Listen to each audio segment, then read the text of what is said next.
Oh boy, automotive enthusiasts everywhere, as far as the eyes and ears and internet can reach. It's that time again. Yes, another Clinquent episode of V8 Radio, Kevin. Clinquent? Clinquent, it means glittering with gold and silver. Holy mackerel, I couldn't be farther from the truth, but I love it. Clinquent. Yeah, man. It's got the back half of delinquent, which is interesting. It does. It does. So I guess if you had a clinquent delinquent, you'd have, like Liberace breaking windows or something. God dang it. Oh, gee whiz. I'm done with these overselling adjectives now. Yeah. Well, this is the V8 Radio Podcast. I'm Kevin Oeste, joined, as always, by our esteemed co-host, Mr. Mike Q-Ball Clarke. And instead of clinquent, instead of covered with glittered with gold and silver, I was glittered with dirt and grease until about 5 minutes before the show started. Fantastic. Yeah, I was trying to it had a beautiful day today, trying to clean the garage out, get all the winter out, get the salt out, get all the dirt out, and start making it nice again. I got about half of it done. Ah, well, very nice. It's a great start. What also makes for a great start is an automotive trivia question at the beginning of our show. Yeah. What a segue. Yeah. What a segue, folks. I'm a true amateur. Have you prepared an automotive trivia question that can be asked in the beginning and revealed at the end? Indeed, sir. All right, here we go. So, Kevin, a couple shows ago, you asked me about what was the last about the pace cars in Daytona. The last Trans Am. Last Trans Am. Or you said what was the last Pontiac to pace the Daytona 500, I think. But I said the Grand Prix, and the significance was it was the first front-wheel drive to pace Daytona, and of course that was incorrect. But Kevin, I'm going to ask you, what was the first front-wheel drive car to pace the Daytona 500? A Honda Civic. Oh, the look on his face. Wow, I don't know. This is just going to be a complete random. So first front drive pace car. Yes. Daytona 500. And I'm not going to make it a trick question. There have been front wheel drive cars that pace Daytona, so I'm not going to. I'm sure. I just kind of lost track of pace cars. Right around 2002, I think. So, but knowing that NASCAR, Toyota races in NASCAR, and they make a lot of front drivers, so I'm going to say it was a Toyota product of some sort. Okay. And I'm going to say it was a, man. I have no idea what the era was, so I can't tell you, I can't specifically say it was an 06 Corolla or something. But right. Well, I'm going to give you an opportunity for bonus here and ask what year it was, too. Yeah, okay. So it was an 06 Corolla. No, I'm going to say it was a Camry. Okay. Camry, you say? All right. Yeah. Care to guess the year? Yeah, it was 05. 05. That's my guess. All right. Final answer? Yeah, completely unqualified guess. Duly noted. Right. All right, big time. What do you got for me? Okay. So nothing that hard. Good God. This is an easy one, I think. Yeah, I've heard that before. What is or was the Chevera? Chevera. Holy cow. Yeah, look at that. Dude. That's pronounced Chevera.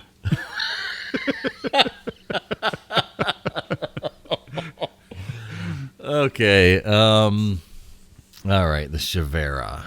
What is the Chevera? That was the question. That is the question. Okay. Oh my gosh, dude. And I don't know, is or was, because it was. It still it or they may still exist. So what is works. Okay. A little bit of a time clue in that, maybe. But I'm not asking for time or year. Bonus if you get the year. Thank you. Good Lord. All right, a Chevera. I mean, Chevelle comes into mind because just from hearing Chevera. Oh, I guess the Chev. The Chevere. Cheva. Oh, yeah. Okay. Come on, Michael. Get it together. Sound it out. Yeah. Use your words.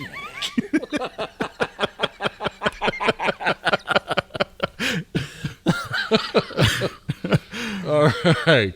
The Chevera was a General Motors product that was sold in Mexico, exclusively for the Mexican market. And it was a van, the Chevera. Man, holy detail. Yeah. That's what I'm saying. Laid that one down with authority. Yeah, well, lack of knowledge is what it was. A GM product sold in Mexico exclusively for the Mexican market. Yeah, man. And a van. Mm-hmm. Awesome. Yeah. Yeah, awesome question, dude. Well, we might as well just hang it up. I mean, looks like you might have gotten it. Yeah. But we'll find out at the end of the show. Can't wait. Can't wait. Please, people, stay on for this one. Right, for sure. Before we really run off the rails, got a couple of shout-outs. We do have a couple of shout-outs. You want to hit this one?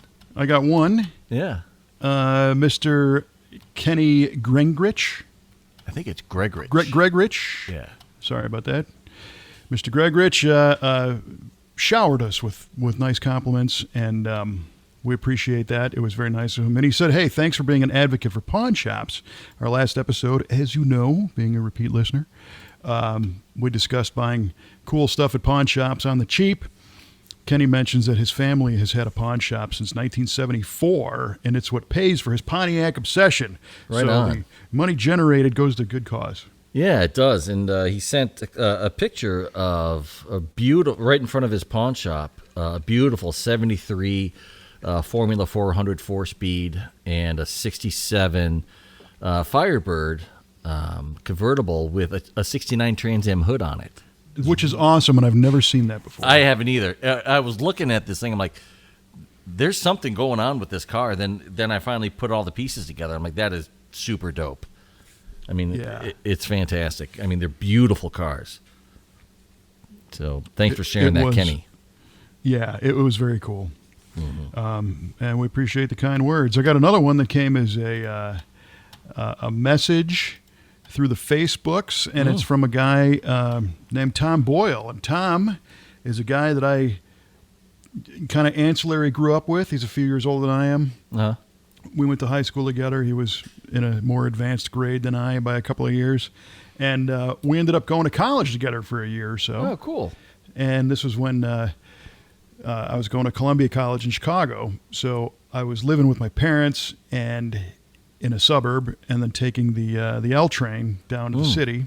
And Tom and I would take the L together, and we had classes together and whatnot. Oh, cool. And he was a really, really funny guy, and we had a lot of great times. And he reached out, and I have not talked to Tom in years. And he said, hey, I got to say I'm a big fan of your podcast. I love seeing what you're doing with the muscle cars and the whole thing. So it was just really great to hear from him. And it reminds me, he had a 79 Z28 in high school. Okay, yeah. Dark blue camel interior. Cool.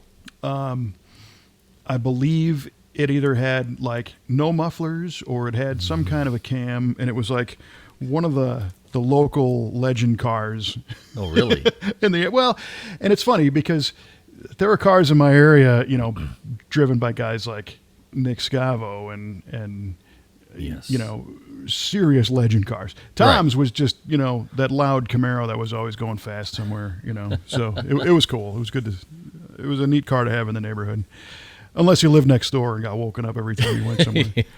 No one likes to hear that cold start. Yeah, but not legend like, Chuck Samuel, but it was good to hear from him. So Nice. Thank you Very cool. for tuning in, Tom. Nice. Good stuff, man. We've been getting a lot of love lately from people. I'm really enjoying this. Yes, we appreciate it. Yeah. Little motivation to keep rocking. Keep the wheels turning. That's right. So you're cleaning the garage, Whoop. and you need to clean that up now. I need to clean that up. What on earth was that? I don't even know, man. Find out at the end of the show. No doubt.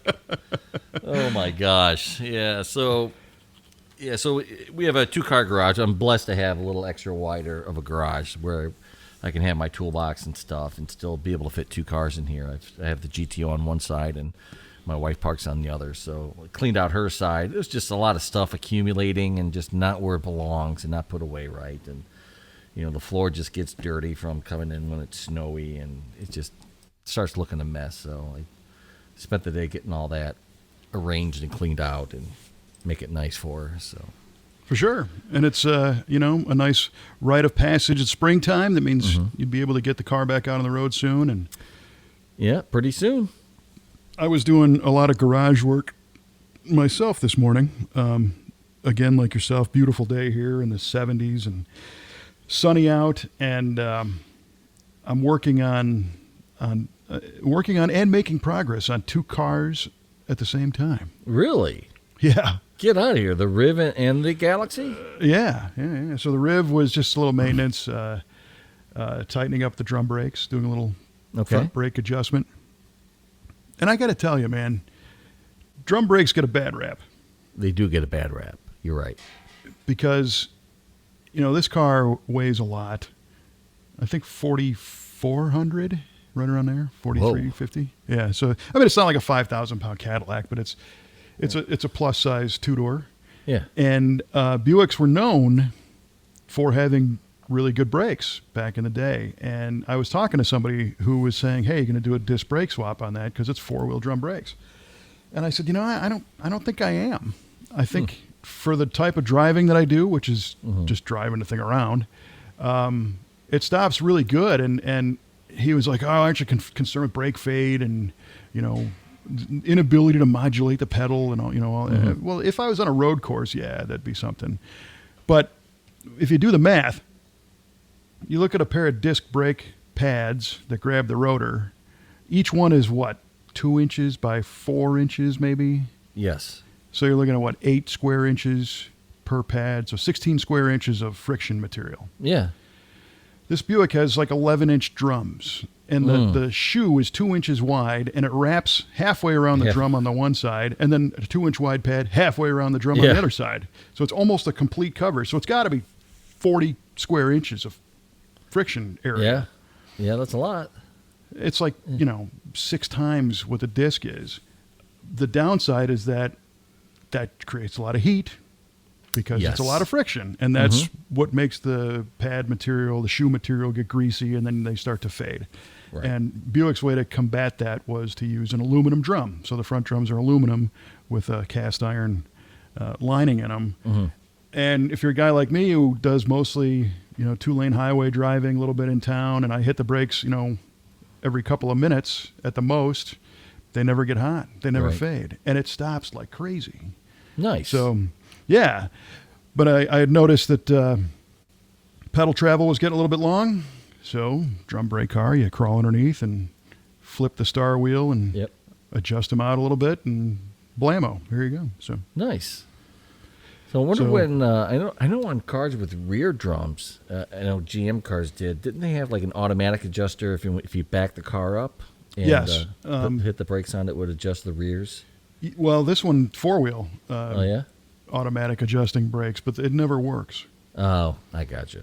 It just, and what I like to do, the old rule of thumb, according to the manuals from the day, are you jack the thing up and you give the pads enough friction to where they're just barely touching the inside of the drum, and you spin the wheel, and it should just kind of go one rotation. Okay. And stop. Now, they don't say apply 26 foot-pounds of torque on it. Right. And, spin it at, 1 RPM or whatever it is. So it's a little subjective, but I kind of set it to where it felt like that one rotation was pretty solid, and made sure they were both identical on both sides, because that's where people get messed up on drums. One grabs before the other, and then you get the dynamic lane change feature when you hit the brakes. At no extra cost. Yeah. And my Galaxy had that problem real bad. And this was back before, at the time, the Galaxy was an easier car to just do a four-wheel disc conversion, and we put the Hydro Boost on it. And it stops phenomenally. I mean, it stops better than the Buick does, for sure. But the Buick's not far behind with four-wheel original style drums. And, not to say it couldn't be improved, but to make a long story long, it's driving well, stopping well, so that's all good. Nice.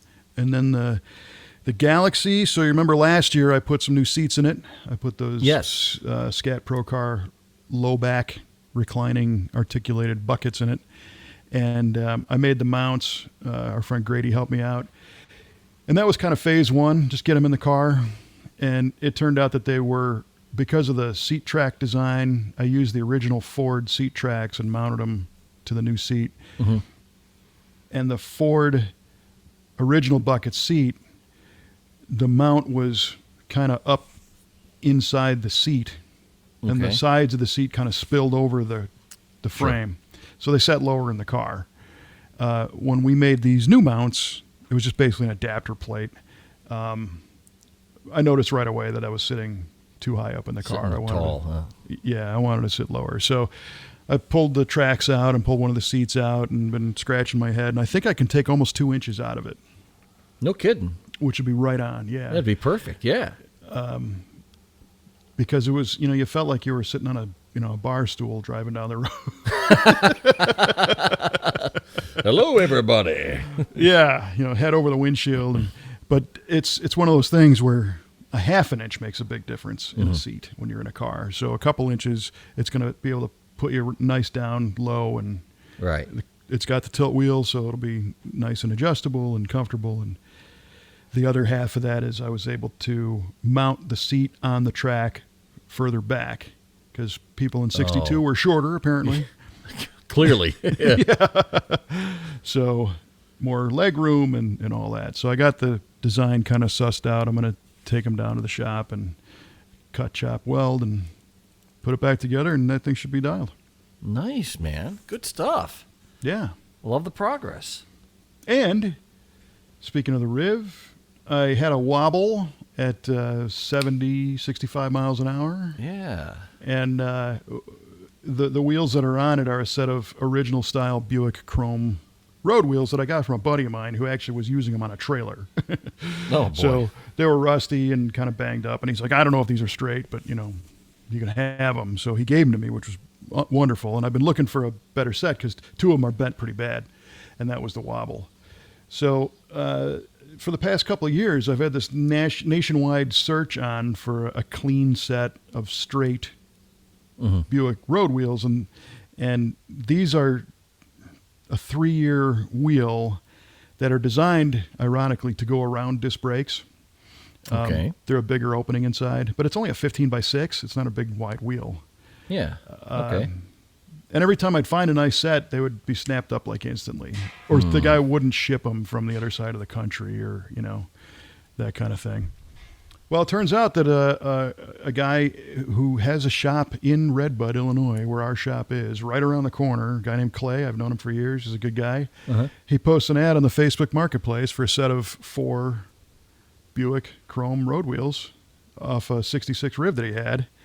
And he wanted a couple $100 for them, and I'm like, heck yeah. So I called him up. He said, I'll send him over. So one of his people comes and drops him off, and she said, yeah, he said, how about 5 wheels for $100? Well, I don't know. So that was really cool. I owe Clay a beverage for that one. And the process right now, I put them on our wheel balancer to slowly spin them and just see if they were bent or not. Yeah. And I think I need 2, and 2 of them are really nice. A little bit rusty, but not mangled. So as I speak right now, I've got one of them soaking in a 5-gallon bucket of Evapo-Rust. Oh, very nice. To de-rust the backside of the wheel. And I only have enough of the evaporust chemical to do like half a wheel at a time. Oh, I really? had to clock it every day. Nice. Rotate it in the bucket. But it beats, grinding on it or messing with it. It's just doing its own thing. And then I'll polish up the chrome and repaint the black and then mount them up and balance, and hopefully it takes care of the little shimmy. No, they should look dynamite when you're done. Yeah, this is one of those cars that the stock wheel looks great. Mm-hmm. And what is the stock? Is it a stamped steel with a wheel cover? Well, no, these chrome road wheels were it's the optional stock wheel. Oh, it is the optional. Oh, okay. Yeah. So the car came with stamped steel wheels with hubcaps. Okay. And when I got the car in 2015 or whatever it was, it had a set of Eagle GT Plus 4 tires on it. Oh, yeah? Which, had a date code, we think, around 1988. Sweet. And that thing drove like it was on glass rails. Really? It was so smooth. There was not a shimmy, not a shake, not a nothing. Oh, man. And Trevor's like, you need to stop driving this.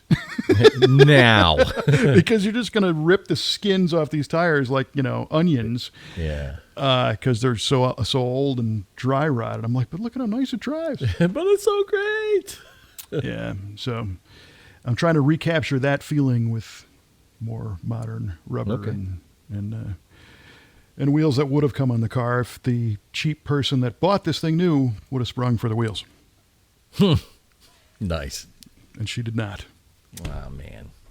Well, It's there's not a lot in the way of options on that Riv either. I mean, it's a AC nothing. delete car. Yeah, no AC, crank windows. It's got a tilt wheel, which I think was not an option. I think they all had it. Okay. And it's got a speed buzzer in the dash, Yeah. You turn the knob and you line up the needle with whatever speed you want, and when you get there, it starts buzzing. That's not annoying at all. It's kind of cool. The buzzer quit. It's the same buzzer as the key. Oh, okay. When the key buzzer thing, Sure. and that's part of the horn relay on this car. And the horn and the key buzzer quit. And I was trying to fix that the other day, and my wife was not home, and I was here by myself, and I had the cell phone with me, and it was a little bit out of reach, and I got wedged under the dashboard and almost freaked out. Oh, man. That's not good. Horn relay's up behind the gauge cluster, and I thought I was stuck. And of course, my mind goes, the house is going to burn down. Yeah, exactly. There's going to be an explosion. And they're going to find your charred remains under the dash with the cell phone just out of reach. And your other hand on the horn relay. That's it. I would have finally found it right when the house blew up. Mm-hmm. Mm-hmm. Yeah, that's how you will things to happen. I know. I had this vision of Chris Farley, unfortunately. They found Farley clutching a rosary on the ground in his apartment. Oh, really? Yeah, oh, he died of a drug overdose. It was a horrible thing. And it was even more horrible knowing that he knew it was happening. There's a problem here. Yeah. So that's what I was thinking under the dash. And I'm like, no. No. It's not the way I want to go. No, not at all. But, anyway, got a lot of stuff going on here. And I was able to skip out for a little while. At the same time, because I had mentioned the Firebird Fest. Yeah. That is coming to our little town of Waterloo, Illinois on May 21st. Well, the organizer called me and he said, hey, we're going to be doing a dry run, kind of the Firebird Fest to come to Waterloo. We're going to bring some cars, check it out. Can you come out? And I said, sure. So I went out there, and they had 30 cars. No kidding. And a lot of cool ones. There was, of course, you had your variety, mostly second-gen, late 70s Trans Ams, because that's what they made the most of. Sure. Some third-gen cars, some early 70s Firebirds. In fact, a blue one that has a new owner, but the previous owner, we did all the work on the car. Okay. We did Global West suspension and brakes and wheels and tires and a bunch of stuff, a Hydro Boost. And I saw the car and I'm like, hey, and I met the guy and he's like, oh yeah, this is great. I want to bring it to you guys to continue on. So that's cool. Right on. There was a Fire Am there. Oh, really? Yeah. You Oh, familiar my with the God, Fire I Am? haven't heard that term in 100 years. Yeah. So the Fire Am is a very specific car that was done by Herb Adams. All right. And Herb Adams was a famous road racer, chassis builder, and he would set these cars up with revised suspension geometry and better brakes and springs and wheels and tires and a different graphics package. So they handle a lot better than the stock Trans Am, even a stock WS6. And I think this one was a 78 or 9, 79, I think. Beautiful car, gray. To see the stripes and the Fire Am stuff on it was unusual. It's kind of like a Mecum, like the Macho TA. Remember those? Oh, right, yeah. Right, so it was a little off-brand, but you could buy it new with those accessories on it, and they were pretty cool. So I was kind of surprised to see one of those. And then, of course, they had Buford T. Justice and Jr. were there, and the Bandit himself. It has to be there. And that was a lot of fun. It was, when I first heard that, they're going to have the Buford T. Justice and the Bandit, and, sometimes the big shows, they get the Snowman with the semi. Yes. Yeah, and that's really cool, but, to me, it's like, it's more about the cars than, some of the other stuff. But I'll tell you what, man, that just added so much to this little experience. I bet, yeah. Oh, for sure. This guy was so good as Buford T. Justice. He looked exactly like him. He had all the lines memorized. I love it. And little details down to Junior. Whenever anybody would take their picture, Junior would look at the ground. Just, in shame. That's brilliant. Oh, it was. And they had the Grand, I guess it was a Grand Am police car. Yes. The sheriff's car, the brown one. It was a Le Mans, I think. Wasn't it? Le Mans. Yeah, Yeah. Le Mans. Yeah. A damn near perfect replica. The blue rollers on top, the Texas license plates, and the star on the door. Did not have the shaker hood, because a lot of them in the movie had shaker hoods. Oh, yeah, they did. Remember didn't that? they? I don't know what that was all about, but so that was cool to see. And then our guy Chad came out and shot some drone footage of the cars, and Cool. I did a little bit of video. So we're going to put out a little promo video and help him out. Nice. And and so Rod, who's the organizer, came up to me and he said, "Hey, we did some flyers. If you don't mind, helping us hand them out to get some interest, because they got 167 cars signed up already. Terrific. They're looking to bring a couple hundred." And I said, "Sure, yeah, no problem." And I read the flyer, and at the top it says hosted by the Waterloo Optimist Club, which is true, and by VATV personality Kevin Ostie. So, Hey. I'm glad they asked. well, if you're on the flyer, you're doing it, So that was kind of funny, and it's great. I'm happy to help them out. Super nice people. It's going to be a really cool event. So Yeah, and that's May 21st, right? yeah, it's actually that whole weekend, and they're cruising all around and doing different stuff. But they'll be in our town on the 21st. Yeah, I got to see if I can make it down for that, because that sounds like a must-see show. I think it is. I mean, Yeah. just looking at the cars that were here today, I mean, there was another, there was a Knight Rider replica, which normally I don't pay too much attention to. Again, Yeah. it's a TV thing. But this one all of a sudden started talking to me in Oh, the boy. voice. Oh, jeez. That's kind of cool, actually. Yeah.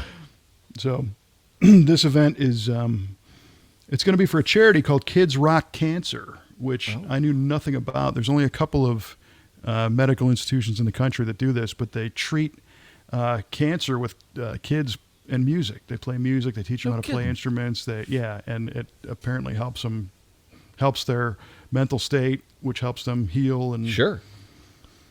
yeah, I'm all about that. That's fantastic. It is. It's pretty cool.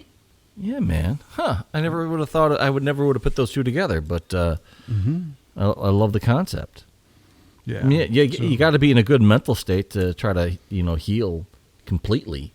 Right. So, And that's the hardest thing, when you feel like crap and you got a scary diagnosis.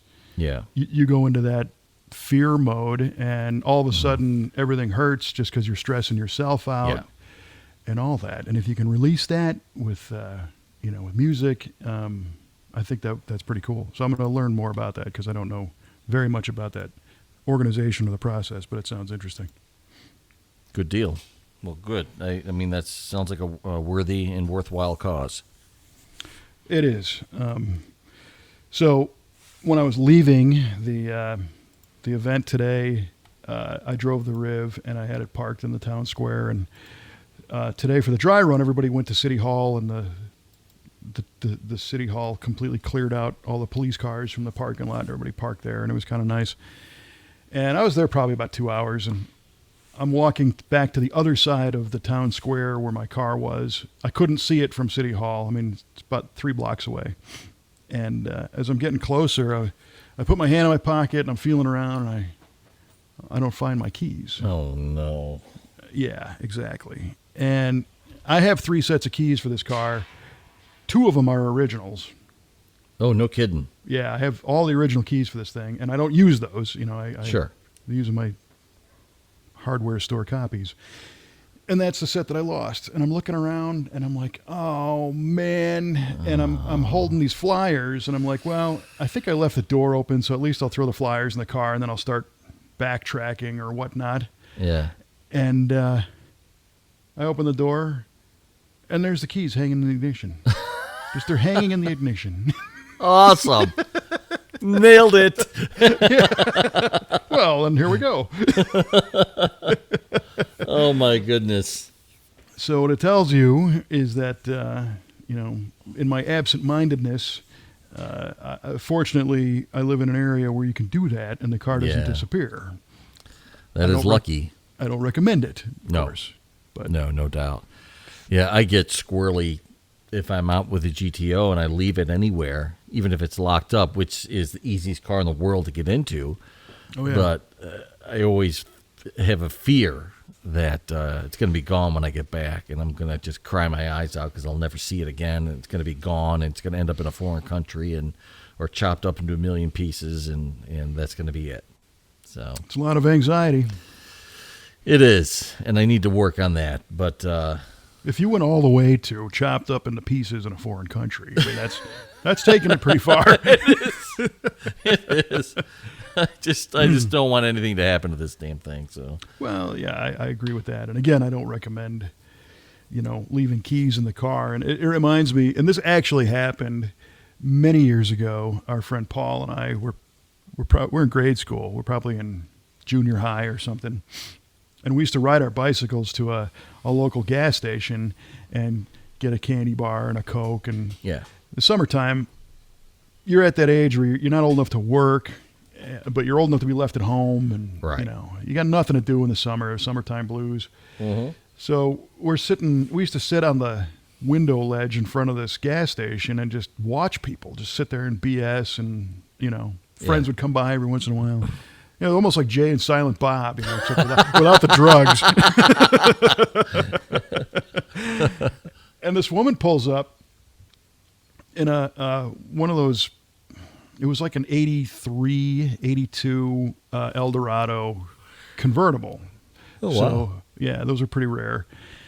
And she parks the gas pump, and she puts gas, and then she goes in, and she comes back out, and she starts flipping around looking for her keys, and she's freaking out. She's like, I locked the keys in the car. Oh, no. And she starts panicking, and we're like, the top's down. Oh, no. Come on, For lady. real, this actually happened. And she, of course, realized her keys were within reach and got in the car, and there you go. Come on. Yeah. Oh, my gosh. That's too good to be true. I love it. That's fantastic. Yeah. I didn't do that, but... Good Lord. So, yeah, no kidding. So it was, overall a very nice day. Got a lot of stuff done, and looking forward to getting a few more things done. I was thinking about that therapeutic effects of listening to music, and it made me think of something that we can add to our podcast. Oh, some tell me. added value to our listener. All right, I'm all for it. Yeah. So it's becoming obvious to me that most people consume their podcasts in their commute while they're driving. Yes. I know I'm no different. Yep, I'll do that, or when I'm walking in the neighborhood or something, which I haven't done as much of as I need to. So, and then what happens? You finish the podcast. If you're not all the way to where you're going to be, what do? You flip on the radio, or in my case, I stream something and Right. listen to whatnot. So I thought, why don't we just start sharing a good, maybe previously unknown cruising song? Okay. We could throw one out every episode. Done. Yeah, why not? So I'll start because I made this up. Okay. I'm not going to put you on the spot. But if you get a pencil and a piece of paper and you can write down, because I know you write down the trivia questions, listeners out there. Yes. There's a great song by Joe Bonamassa, who's if you're not familiar, he's a huge blues personality, tremendous guitar player, actually a car guy to a degree. And he has a record called Time Clocks and a song called The Heart That Never Waits. Nice. And this is like a perfect soundtrack for a road trip cruise. I mean, it's great. It's blues. It's kind of heavy. It's got a good backbeat to it. Mm-hmm. It's like blues with a big cam. That's okay. What it sounds like. I like it. Yeah, I do too. So there you go, friends. Click it Enjoy on. that one. That's it, man. I mentioned if I did or not, but you can get it on Spotify and wherever you tune in your streaming services, and that's a good one. Sounds good. I wish we could have the rights to that. We could play it on the show at the end. Yeah, we could, but we don't, so we can't. Yeah.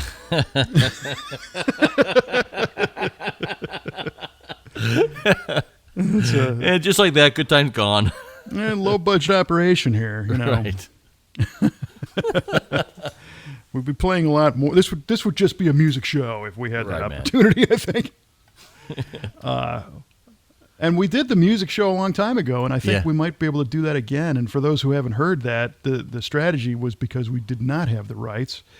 You and I talked about, I think we came up with, 10 songs apiece? Yeah, something like that. That we thought were good cartoons or cruising music and whatnot. And then we made that a YouTube playlist so that YouTube was able to play the actual song between our bits. And that was a good one. So that's not in the regular podcast stream. That's not on iTunes, and it's not anywhere else. It's only on YouTube. Oh. Because it's that playlist. That's right. That's right. So, and I think that's actually on the V8 TV channel. So if you go to YouTube, look up V8 TV, go to playlists, and you'll find the V8 Radio Music Show, and you can tune that one in. It's worth it. And we should maybe do another one of those, too. I'd be down for that. Yeah. Absolutely. Yeah, that was a lot of fun. Yeah, it was. It was. I don't know. I guess, working in the garage, I'm always listening to something. And this past week, actually yesterday, I went down a little bit of a rabbit hole because I stumbled across a recording from a guy who was on the radio in Chicago in the 90s. I'm sure you remember Kevin Matthews. Yeah. So absolutely, yeah. Great guy. Yeah, anybody in the Chicago area, the Midwest, that listened to stuff in the 90s was familiar with Kevin Matthews. WLUP was the radio station. They launched an AM station, AM 1000, and it was Jonathan Brandmeier and Buzz Killman in the morning, and then Kevin Matthews at midday, Steve Dahl and Gary Meyer in the afternoon. An event at one point, it was a guy named Ed Till at night. And it was things that, a lot of inside Chicago jokes, and, Right. Kevin Matthews was basically insane. He's one of these people that could do, 10 different voices, talking to each other at the same time, having different conversations at different levels. Believe it. Yeah. Oh, yeah. It sounded, one was here and one was over here, and they're back and forth, and, Jim Shorts was his sports guy, and And he Jimmy made fun of another Chicago personality named Ed Schwartz, and just awesome at impersonations and whatnot. And back in those days, man, I spent a lot of time listening to that, at work and in the car, and it was a station that you could listen to morning to night. They had dynamite talent the whole time. And Matthews recently kind of articulated what happened, because it all came apart. And Steve Dahl and Gary Meyer have a podcast now. Brandmeier does an occasional podcast. Kevin Matthews is not doing anything on radio. He's in Michigan, where he's from. And essentially it was satellite radio. Really? Well, and the way satellite killed terrestrial talk personality-based radio is that now you had the option to listen to 100 different channels with no commercials. Yep. And people just tuned out, and the advertisers tuned out, and these cats were expensive to keep on the air. These are high-level talent. Right. Yeah. And the same thing happened in New York and in L.A. and the syndicated shows, and now, what was I saying? Now we listen to Spotify in the car. Yeah. I don't remember the last time I listened to terrestrial radio. I always have something streaming, because I have a playlist on either Apple Podcasts or Apple Music or Spotify, and if I'm not listening to a podcast, I'll tune into a music list that I have going. So, yeah, and so in a very strange way. So back in those days, I was in college, and I did some work in radio, and I really enjoyed it, and I wasn't good enough to make any money at it, but the concept of being at that level was like, every guy's dream that right. was in broadcast of any kind. And as we say this, it dawns on me that you and I have replaced Kevin Matthews in people's cars. Oh, man. Just without the talent or the millions of dollars that went along with it. Oh, what a world we live in. Holy cow. I know. It's crazy. We are the new John Records Landecker. Oh, man. He's another one. That guy is insane. There's so John Records Landecker was an AM music DJ, from the AM Gold era, the 70s and 80s. After the 60s, I guess the 60s was the AM Gold. But you get bored, jump on YouTube, and there's an interview with John Records Landecker where he's on the air at WLS in Chicago. And somebody's talking to him, and he's firing off the commercials and reading his bits and doing all this stuff, and then he just leans over and talks to this guy back and forth, real time, without missing a beat. Yeah. He's so signaling sharp. the engineer and doing stuff on his console. It's crazy. Yeah. That's a high level of function to be able to do that. Yeah, for sure. Yeah. I can't walk and chew gum at the same time, and this guy is just firing things off and having an interview and running the whole show, and without, like you said, without skipping a beat. It's crazy. Yeah, and he's smoking in the studio in the old days. Yeah. Yeah, so it's interesting to see how far it's come, and both. So my Riviera has an AM radio from the factory with a dash speaker. My Galaxy had an AM with a front and rear speaker, a single in the back seat. Fancy. Like similar to the Impalas and stuff like that. But I can't help but think, back in the 60s, the Galaxy was built in California, and who was on the air then that they were listening to? Wolfman Jack, or who was it screaming through that little speaker right there at one point? Yeah, that's cool, man. It's cool to think about that. It kind of is. Yeah. Yeah, that car was there for it.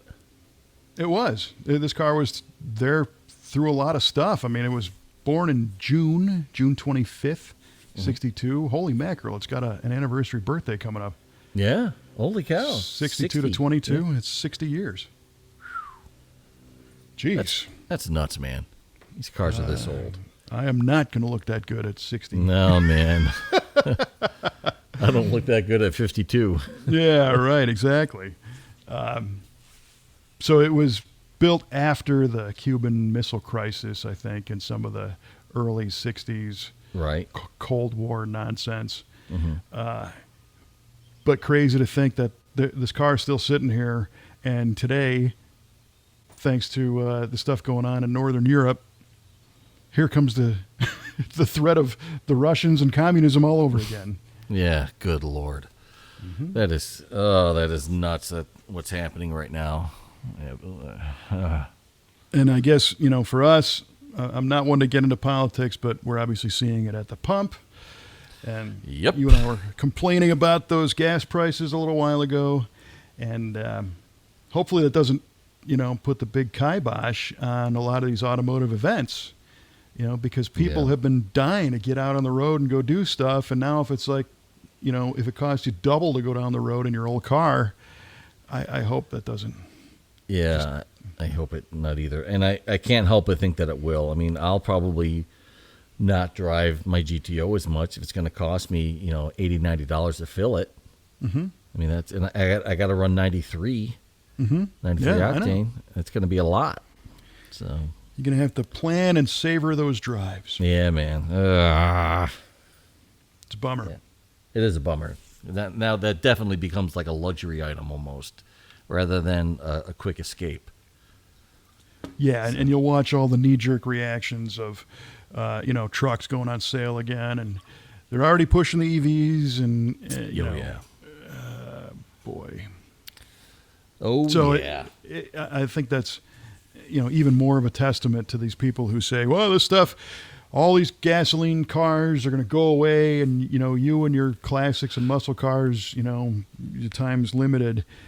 But then I just point to this Galaxy, and it's like, this is a 60-year-old car, and it's still sitting here today, and I don't see it going away. No. I don't either, to be honest with you. No time soon. Probably not in my lifetime anyway. Yeah, it's been through the big gas crunch of the 70s, and the 08, 09 turn down, and the $4 a gallon back then, and all that stuff, and somebody cared enough, and here it is. So I think that's always a good sign. Agreed. And even if it, God forbid, we do, gasoline does go away, or it just becomes so prohibitively expensive, there are still alternatives.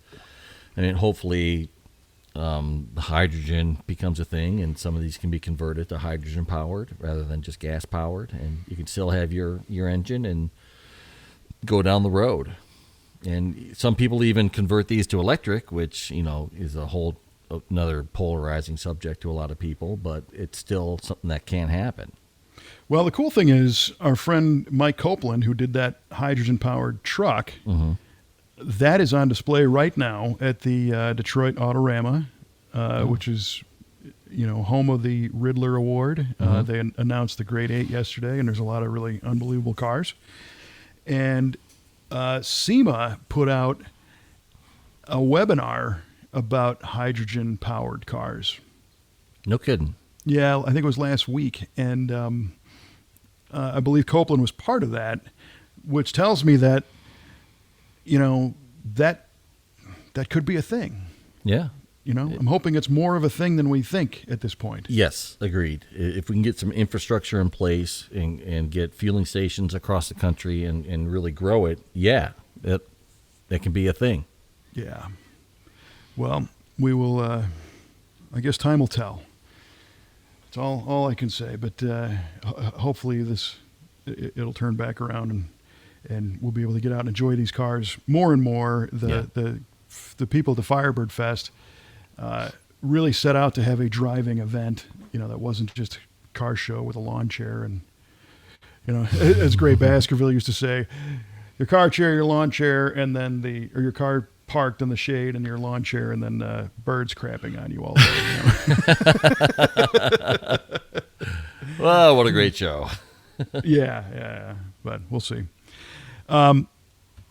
Another interesting bit of news that I can finally reveal this past week. Kind of two big things happened. We talked last time about the television distribution for V8 TV and Muscle Car of the Week through High Octane. Yeah. That went live this past week. It did go live. I checked it out. Did you see it? Yeah. I downloaded the High Octane app on my Amazon Fire TV, and everything's there. It's great. Yeah, it's cool. They did a nice job with that interface. It's real clean. Yeah, it is real clean. and there's some other good shows there, and it's free. So if you're into motorsports TV, car stuff, go check that out. High Octane. I think it is going to be available on Apple TV as well soon. I don't have that, so I don't know. But the Amazon is for sure, and Roku as well. But the other one is I finally got the go-ahead to produce the SCTA podcast. You did? I did, yeah. Oh, good stuff, man. Right on. Yeah, so the way this is going to go, the SCTA, of course, is the Southern California Timing Association, the sanctioning body for the land speed racing that occurs out at El Mirage and at Bonneville. And as you know, I'm caught up in that. I think that stuff's super cool. It is. And I look at, I'm not a racer, I'm not an engine builder, in that world, but I want to help. I want to help spread the word and contribute any way I can. So what can I do is this kind of stuff. So cool, man. I thought it'd be kind of neat to do a podcast with them. And I approached them back at the PRI show in Indy, and it was a little bit out of left field because the SCTA is a different kind of organization. It's very traditional. It's been around a long time. Mm-hmm. Somebody joked that they call it the Senior Citizen Timing Association. And then it's a bunch of old guys, talking about old times and old hot rods. Right. And that's largely true in many ways. And that image needs to evolve if they want this to continue and grow. And the racers are definitely at the forefront of technology and understand that times change. And for them, it becomes new opportunities to get new records and new classes. So there's guys running electric streamliners out there that are going insanely fast. Really? Oh, yeah. 350 some miles an hour already. Oof. Yeah. And it doesn't make any noise. It just, and it's gone. So, but the organization itself, I think, was a little bit on the conservative side. And after some conversations back and forth, we kind of figured out a way to do this. So I have the blessing to do the Bonneville podcast from the SCTA, which is great. Mm-hmm. This is something that I'll be producing and working with different guests, engine builders, racers, car builders, officials. Going to target 12 episodes for the first year, so we do one a month and see how it goes. Yeah. Right on, man. So are you going to do it alone? Or are you going to have a co-host with it? I think I know you're pretty busy. I wasn't angling for that. I think it's actually going to start me and a guest. Okay. If there's somebody out there that wants to be involved, I'm in this to promote the sport. So if somebody who wants to do it and is qualified and is willing to set the time aside and do it, then great. Already have a pretty long list of guests that are going to be pretty interesting. Yeah. Steve Watt from Maxwell Industries, the guys that built the Speed Demon Streamliner. Oh, yeah. I'm sure we'll talk to our friends at ARP because ARP does more than make bolts. They're out there racing. Is that right? Chris Raschke is actually the guy who is now driving the Speed Demon. Oh, yeah. Operations guy at ARP. Yeah, he's been on the. So him and Steve Watt are good friends. Their shops are both in Ventura, California. So they spend a lot of time together, and that's how that all kind of came together. And the engine's built by Kenny Duttweiler, and Chris Raschke worked at Duttweiler's machine shop a million years ago, and it was a tight knit group over there. And of course, Poteet is part of that as the car owner. Mm-hmm. So I'm sure we'll have all those guys on. And dig it.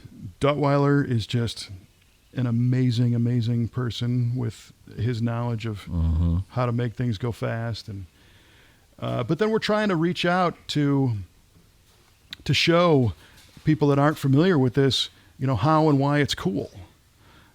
Because the problem with land speed racing is that you can't identify with it unless you're doing it. I see that, yeah.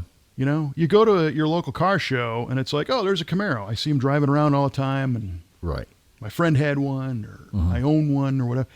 Oh yeah, there's a 500-mile-an-hour streamliner. Who's got one of those? Nobody. Nobody. I know. I've never seen one move. Never, I've seen a video on TV maybe. So to share what that's all about and to trigger that you can get involved. People can do this. It's not limited to that 500-mile-an-hour streamliner. For sure. And you don't need to be a Duttweiler and a Steve Watt and a George Poteet to be able to do this. And the vast majority of Bonneville racers are not super highly financed and cutting edge. They're regular people that are just out there bringing it, and it's man versus machine. It's man and machine versus the salt. There's no, when you think about it, it's such a crazy way to race because there's nowhere to practice. Oh, that's a good point. You can't go to your local drag strip on Wednesday night and do a test and tune with a streamliner or even a motorcycle that's going to go 250 miles an hour. I mean, you can't do it. No. So you have to get your stuff together at home. At the race. And then when it gets there, it has to stay together. Right. And you're going to have problems, so you got to figure it out, which means you need a good team. And that to me is where all the fascination is how these guys are able to do all this. And I use the term guys and gals, right. Equally. So if we can share that that compelling storyline and the draw of what it's like to be involved at that level of teamwork, again, with no corporate sponsorship whatsoever. It's all low buck, old school, run what you brung. It's got to be safe, right. and here you go. So it's the essence of hot rodding in many ways. Plus the fact that it is the essence of hot rodding. It's got 80 years of history. I mean, it's... For sure. To echo back on what you said about how anybody can do this, it's not relegated to just those super fast vehicles. We had you asked a trivia question on this show about what was the slowest speed record attained at Bonneville. What was it, like 90 miles an hour? Or no, it was like 50. 29, I think. Or yeah, something like that. Like a 50 cc something. No, it was the Omega class, which is this. It's a class of propulsion that doesn't fit any engine or you can use rubber bands and a fan. I mean, really anything you want basically to propel this thing. And of course, some of these things aren't going to go very fast. So right, so there's all that. And don't get me wrong, if you are into the technology, that's where you're going to find it too, because the use of exotic materials and high strength steel and titanium and carbon and engine management to be able to go 5 miles at hammer down under full boost, that takes a special engine, a special way to build it, and a special way to tune it, and of course drive the thing.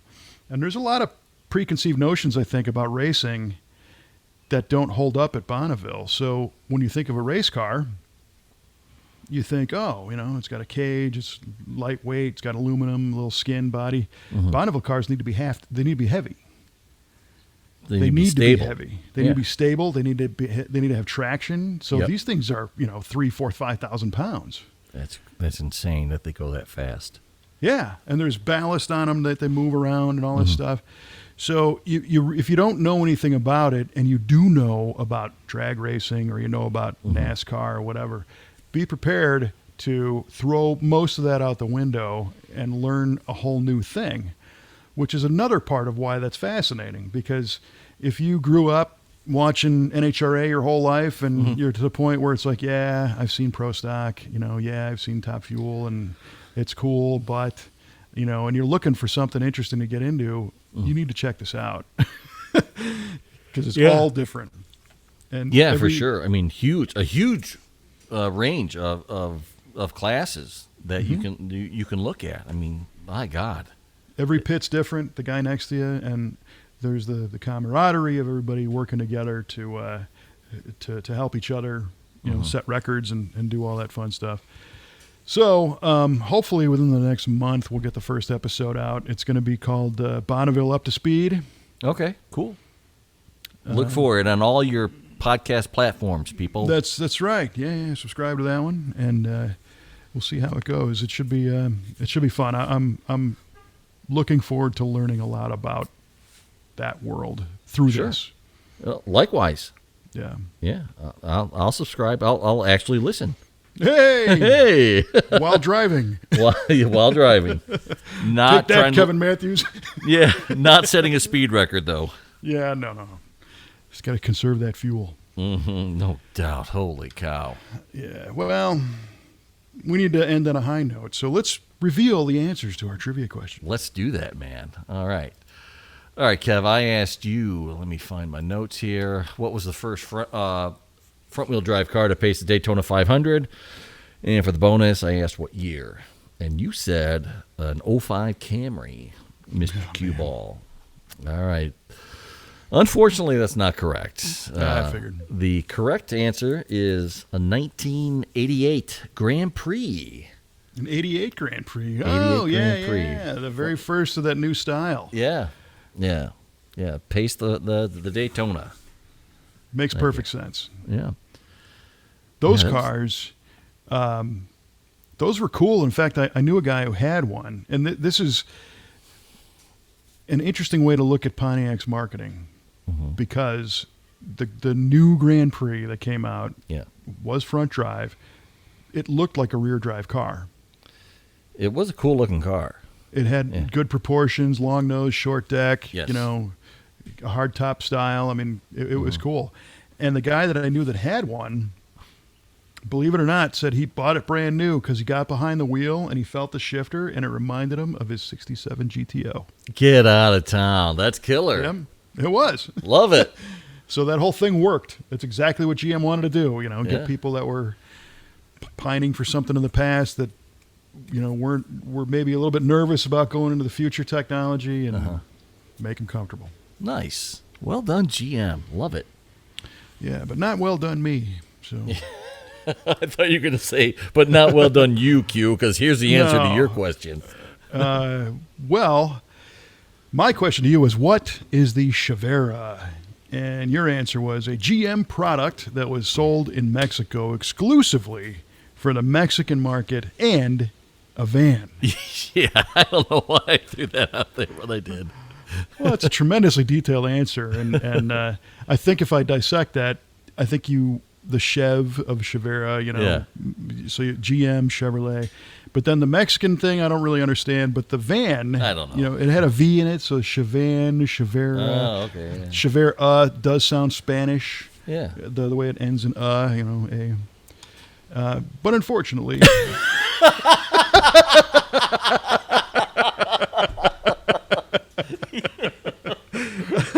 Led me right through the chute just to put the bullet in my head right there. There it is. Nah, I'm giving credit where it's due, man. It was a good answer. It was a negatively correct answer.